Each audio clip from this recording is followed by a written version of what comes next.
of India according to biogeographic characteristics.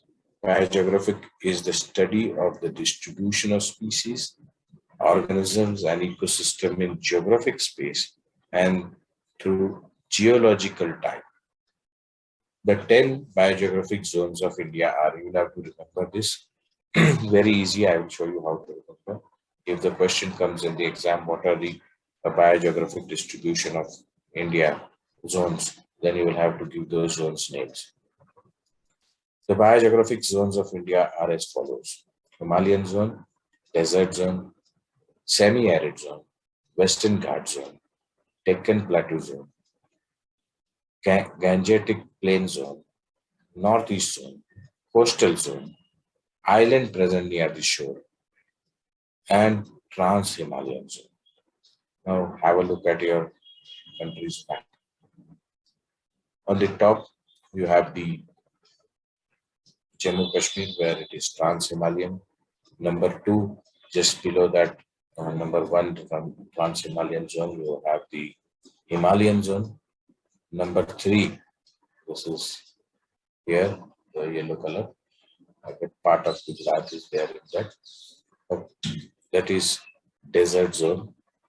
Number four, here, Gujarat plus you have some part of what this is. What states are there in this area? Where I do the annotation. Rajasthan. Rajasthan and here the Rajasthan will come here where the desert is. Yeah, here also some part of Kachafran is there. Then you have semi-arid zones here in Gujarat and Rajasthan. Then 5 is Western Ghats, that is the coastal area of the western coast, right from Maharashtra up to Kerala. Then you have the Deccan Peninsula. This is the largest, I believe. Number 6. Yes, Deccan Peninsula covers a lot of states.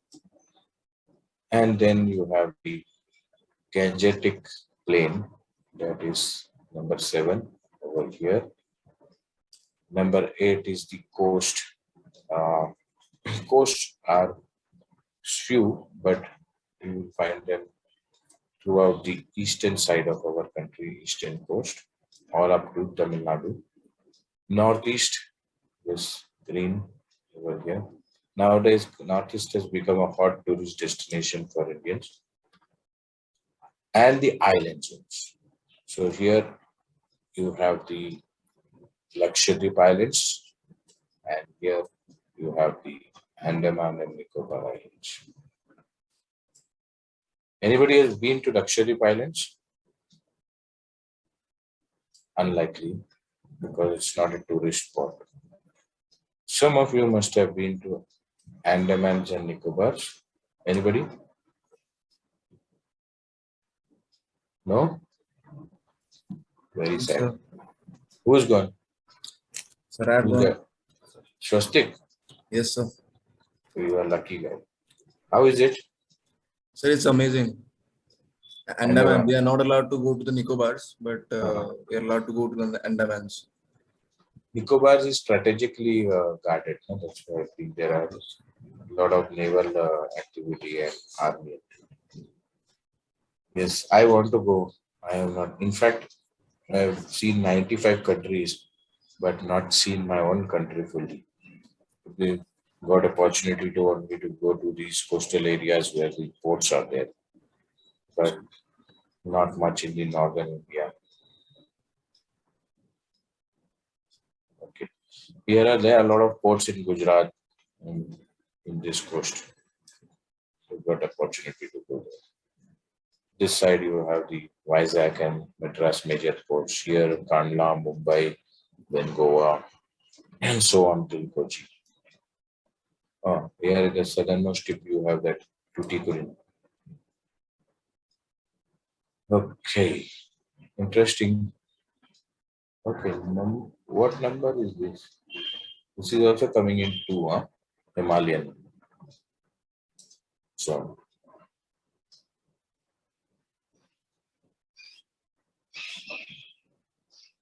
interesting to know so much of diversity in one country.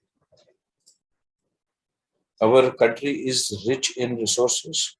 Our country in natural resources. Forget about the resources, natural resources, and it is blessed with the food we can grow in our country. But only the people of this country are not good.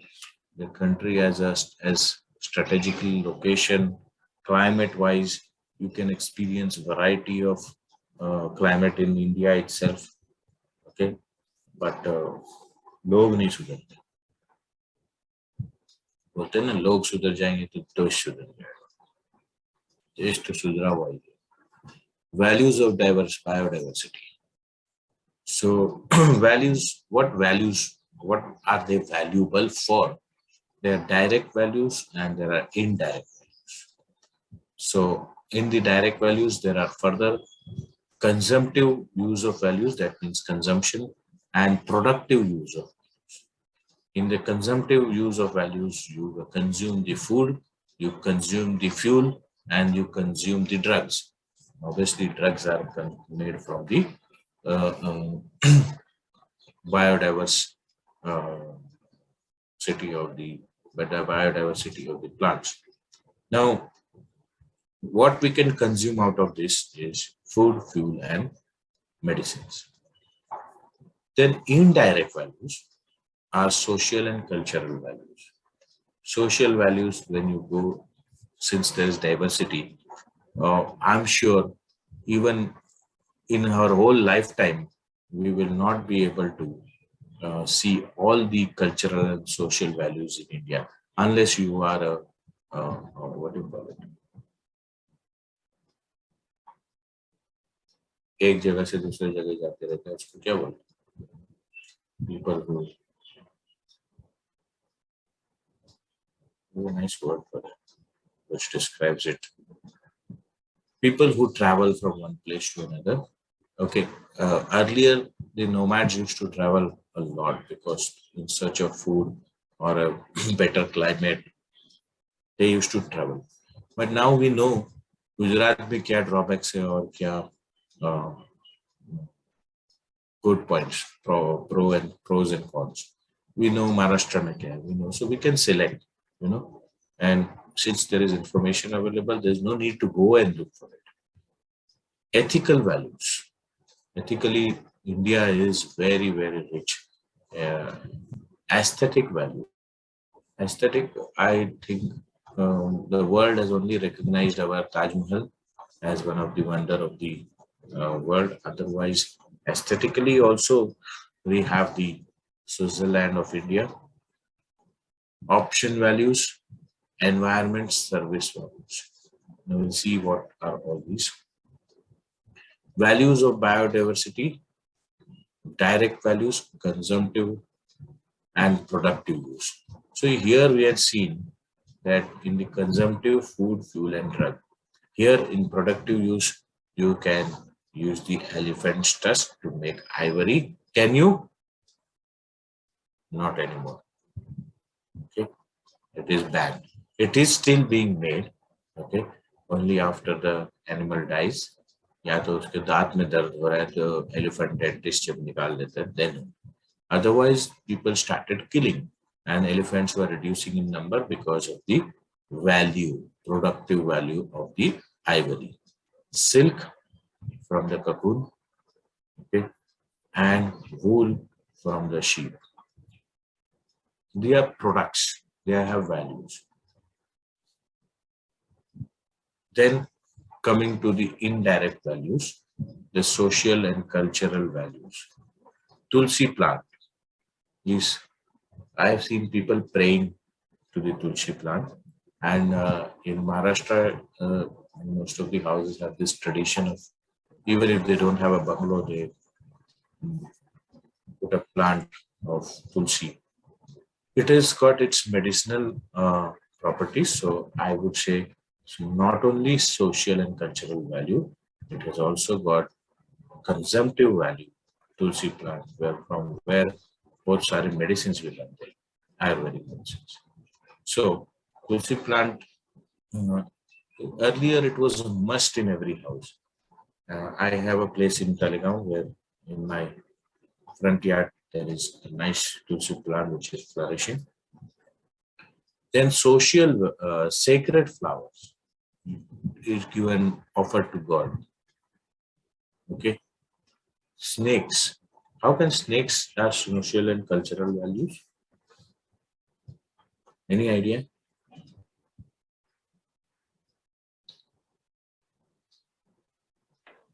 So could you repeat the question? The snake in the social. Are you looking at the screen? In the screen, you see that social cultural values are showing you three things: tulsi plant, sacred flowers, and also showing you snake. तुलसी का मैंने बताया, sacred flowers का मैंने बताया, devotees offered it to God. Snake का क्या value है, cultural value? So समझ नहीं आ रहा. I can't link that with cultural values. Even I am trying to think about it, but I believe in our country we also pray to snakes. Yes, Lord Shiva, right? So, Yeah. Yeah. So it was around his neck, and there are very much many stories about where the snakes were involved in their cultural and social background. So it is maybe because of that. Otherwise, एक महाराष्ट्र में there's a fest used to be, अभी थोड़ा कम हो गया. People have become more rational in thinking. Nag Panchami. That was for the Nag, special snake. Special means special species of snake. So उस दिन सांप को दूध पिलाया जाता था. Now later on I saw on Discovery Channel that snake doesn't drink milk. It is forced, and they are forced to drink. These charmers, they earn some money on that day, and people with their devotion and their belief, they offer milk to the snake. उसके पीछे scientific value क्या है? I don't know. There's absolutely no connection. Or maybe it was there earlier and we are not aware of. There are so many things we are not aware of what our ancestors used to do. Or we have discredited them because we were not able to find the reason behind it or ethical values. Okay. Coming to ethical values, awareness of biodiversity, it's your life protected. Very simple thing. If you do not preserve it, you do not. Awareness, मैंने पहले ही बोला था, it is late. It is supposed to be concerned. Biodiversity. If we do not take care of it, it is going to boomerang someday on us, and we will be in trouble. Aesthetic value. Beaches. ऐसा कौन सा बीच है India में, मुझे बताएंगे कोई? Anybody with silver sand and blue aqueous water? for the Nicobar Islands, Andaman and Nicobar. It looked like Havelock Island. Which what island? Havelock Islands. Where is that? It is in the Andaman. Okay. No wonder. Because I have not been there. That's the reason I could not relate it to any of the beaches in India. Maldives, yes. Maldives, if you go there, beaches are beautiful. Mauritius, again, aqua blue and silver sand. Baki, I have been to many beaches. Gujarat, I went. The beach was hardly like a beach in Daman. Anybody from Daman? Diu, I could not go. I went to Daman. Anyway, it was a holiday. We enjoyed. There are shacks on the beach, and you can go there and enjoy. But otherwise, none of these water bodies are clean. So this picture looks to be somewhere I have never been. Option values, medicines, which are made from the plants as well as from the other products. Environmental service values, preventing soil erosion, flood prevention, global warming awareness. There are NGOs for all of these. You can be a part of it if you want to. You can join them online also. Some of them even ask you for some small fees. What are the levels, different levels in biodiversity? Now, first is the global biodiversity. And we're talking about the whole earth. Scientists have estimated that there are 1.5 to 20 billion species of plants itself, only plants. No, plants and animals. So, not only plants, plants and animals. So 1.5 to 20 billion. Of these, 1.8 million species have been discovered. So how many do we know? Not even 10%. So how do they came to the conclusion that there are 20 billion which was not discovered? So there are algorithms for that. There are too many factors to be put into algorithms. The terrains which are available in the whole world, the temperate zones, the frigid zone, the tropical zone, the climatic conditions, okay, the latitudes with respect to the position of the sun during and the hemisphere, where you take all this into account and a complex algorithm is there, which can give you an estimated species with respect to this. But we know only 8.8 million as humans. Most of the world's biodiversity-rich nations lies in southern hemisphere and are developing nations. Any idea why? Can you guess?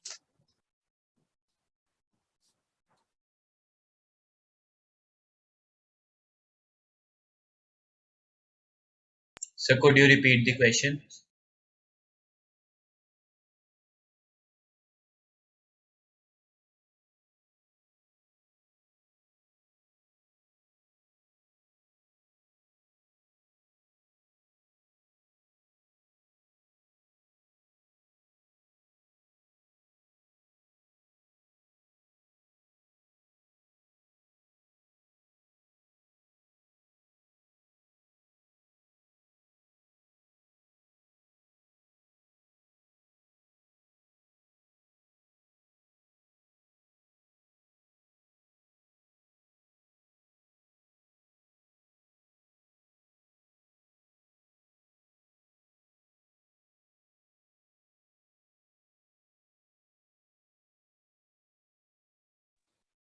Qureshi host.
Ahad Qureshi, can you make me the host, please?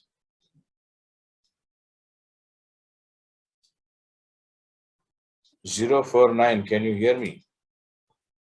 Yes, sir. Please make me the host.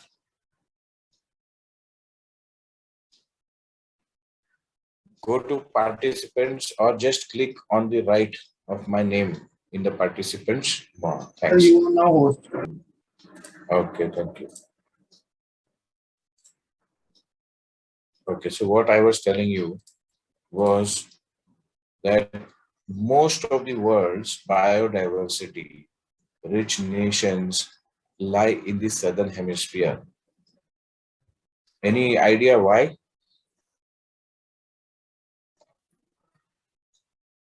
So because Has of the anybody been to southern temperature and hemisphere out of you? adequate conditions. Yes, sir. No, not actually. You are Most partially of the right. tropical rainforests are in the southern hemisphere. Yeah, but why? Sorry, sir. So near to the equator. Why? Southern hemisphere is not near to the equator. Southern hemisphere starts from 0 degrees up to 90 degrees south.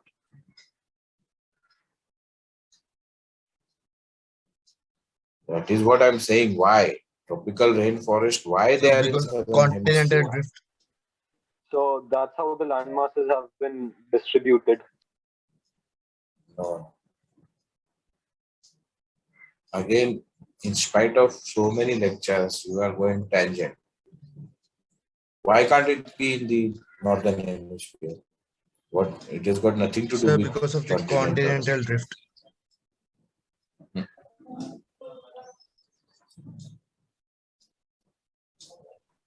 See, what it is saying, the second point, most of the world's biodiversity rich nations lie in the southern hemisphere and are developing nations. Most of these nations are in the southern hemisphere. Because those nations are there, it is not biodiversity. Because they are in southern hemisphere, they are rich in biodiversity.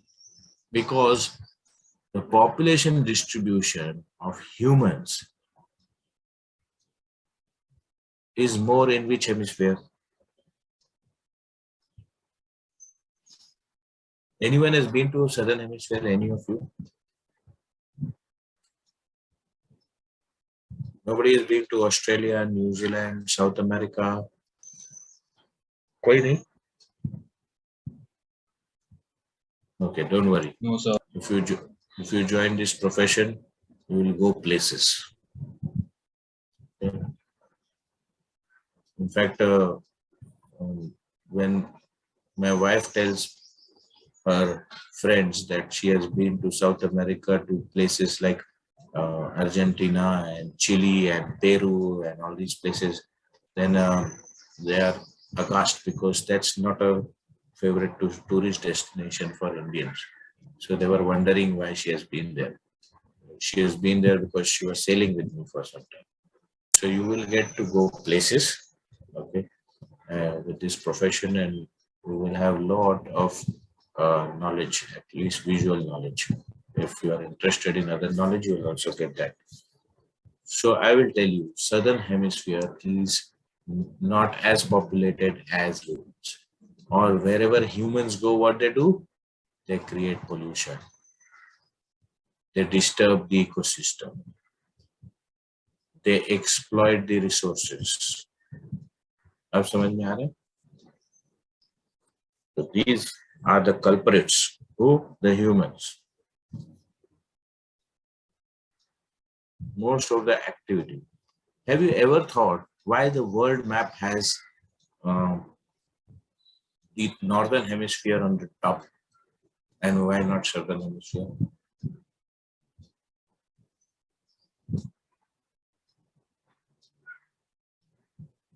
कभी सोचा है?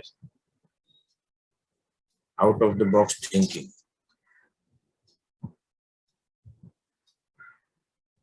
You are in So we college can't hear now. you. Can't hear?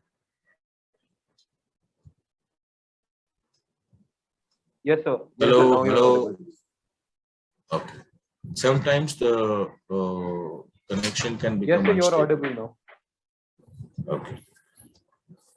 Are you guys in the college now? Yes, sir, we are in the college. So if you get chance, go to the NX building Okay. In the annex building, where on the lower floor, all the nautical masters sit, you know where it is? Where Captain Banerjee, Captain GK, Captain Damle, Captain Kevin, where they sit. Are you aware of that staff room? No, sir, not yet. You know the library? Yes, sir, we know that. So from library, when you go upstairs, okay, when you come on the first floor, so-called first floor, on the right-hand side, extreme corner, you will find the back door of the faculty area. There are 2, 3 faculty areas. Marine ones sit on the floor above that, and most of the nautical guys sit on the floor below. So if you go there, Okay, sir. there is a small conference room, very small conference room in that staff room. There is a world map which is framed where the southern hemisphere is on the top. I might have the picture of that. Okay. If I have, I will send it on the WhatsApp. I'll have to look for it. This was about 5-6 years back. We found this map and we decided to frame it, and we have even displayed it. So just because most of the population was in the northern hemisphere and the people, the powerful countries are in the northern hemisphere, the world map has been depicted like that to us. Otherwise, if you look at that map, which is there with southern hemisphere on the top, you'll find nothing wrong in that. If that was shown to us right from our childhood school days, we would have accepted that. Okay. Yes, sir. So, on the other hand, most of the nations capable of exploiting biodiversity lie in the northern hemisphere. So, developed countries are generally in the northern hemisphere, and they are having money, manpower, and consumers for these biodiversity natural resources. So they are they are exploiting it. And since they are exploiting it, okay, these areas are getting degraded. So most of these capable of exploiting biodiversity lie in northern hemisphere, have low levels of biodiversity and are developed nations. Either can developing nations. So when these developing nations become developed, they are also going to screw up the environment. Thus, the developed world supports the concept of biodiversity in global resource. Terrestrial biodiversity of Earth is called as biomes. Biomes are the largest ecological unit present in different geographic areas and are named after the dominant vegetations. Tropical rainforest, okay, tall grass prairies, savannas, deserts, tundras. Tropical rainforest, largest storehouse of biodiversity. About 50 to 80% of global biodiversity lies in these rainforests. More than 1/4 of the world's prescription drugs are extracted from these biodiversities. 70% cancer-fighting plants are found in tropical rainforests. One of the creeping vines in rainforest at Cameroon to cure AIDS virus. I was not aware of this last one. So national biodiversity. Now, first we have done global, world, national. Now we'll talk about India. Okay. No, not India, the nations, all the nations. And then we'll come to local biodiversity. This is where we'll talk about India. So national biodiversity we will do next time. Now I will stop this and we'll share the most important part. Where is that called?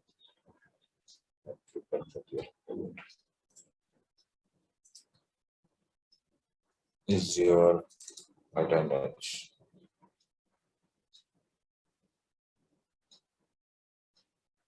Division 2, na?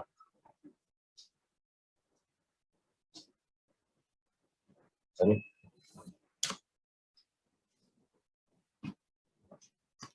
Your division 1. You're 1 or 2?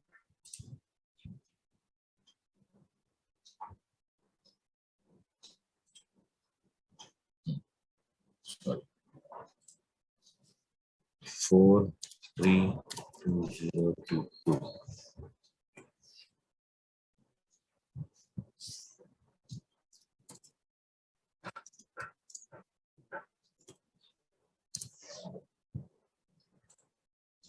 Om Priyam, are you present?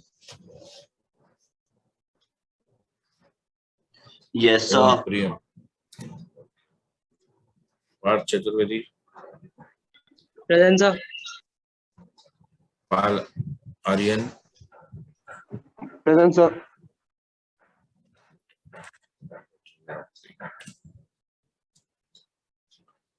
Paras Raj Singh. Present, sir. Patil Nilesh. Piyush Kumar. Piyush Singh. Present, sir. Pritam Kumar Das. Pritam Kumar Das.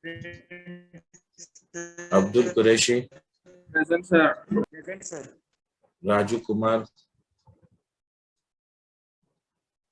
Raju Kumar 050. Ranbir Singh. Present, sir. Ritul Singh. Present, sir. Saharsh Rangappa. Present, sir. Sakar Mathur. Present, sir. Sartak Sinha. Present, sir. Soumya Kantalia. Present, sir. Shelvaling Rohan RJ.